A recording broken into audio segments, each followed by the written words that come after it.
এবং আরেকটা জিনিস বলছিলাম না, যে একটা হচ্ছে গিয়ে শিক্ষার যে ব্যাপারটা, শিক্ষা একটা, জ্ঞান আরেকটা। আমরা অনেক সময় সাফল্যটা শিক্ষার যে কম্পিটিশন হিসেবে দেখি আর কি।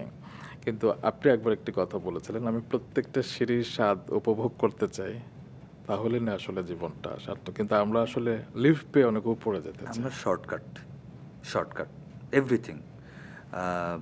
ধরেন এই মুহূর্তে কোনো না কোনো কিছু একটা করে যদি আমি আবার ওই ভাইরাল হয়ে যেতে পারি, শর্টকাট।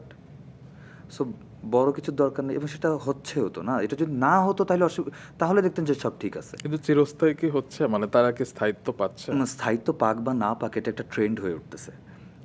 যেমন যেমন প্ল্যাটফর্মই বলে দিচ্ছে যে ধরেন যে অমুককে নিয়ে আসেন, অমুককে নিয়ে এসে করেন। তাহলে অমুককে নিয়ে এসে যখন করবেন, উনি তো উনি তো এটার জন্য না, তাহলে ওটাকে নিয়ে এসে করলেন। তাহলে আপনি কি করলেন?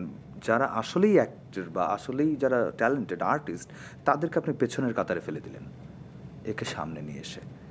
তো এটা যদি আপনি না করতেন, তাহলে ও তো জায়গা পাইতো না। একদম। আপনি জায়গা করে দিচ্ছেন, আমি জায়গা করে দিচ্ছি, আমরা জায়গা করে দিচ্ছি। আমরা মজা নেওয়ার জন্য মজা নেওয়ার জন্যই দেখতেছি। কিন্তু মজা এবং নেওয়ার জন্য গালিও দেখে দিচ্ছে গালিও হয়তো। দিচ্ছি, কিন্তু ওইটাকে কিন্তু আমরা পপুলিস্ট বানাচ্ছি। একদম। তো নিজেদেরকে দোষ না দিয়ে অন্যকে ওই যে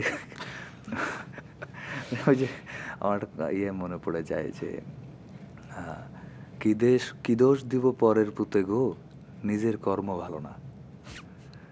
তো আমাদের হচ্ছে ওই দশা আর কি। সেটাই।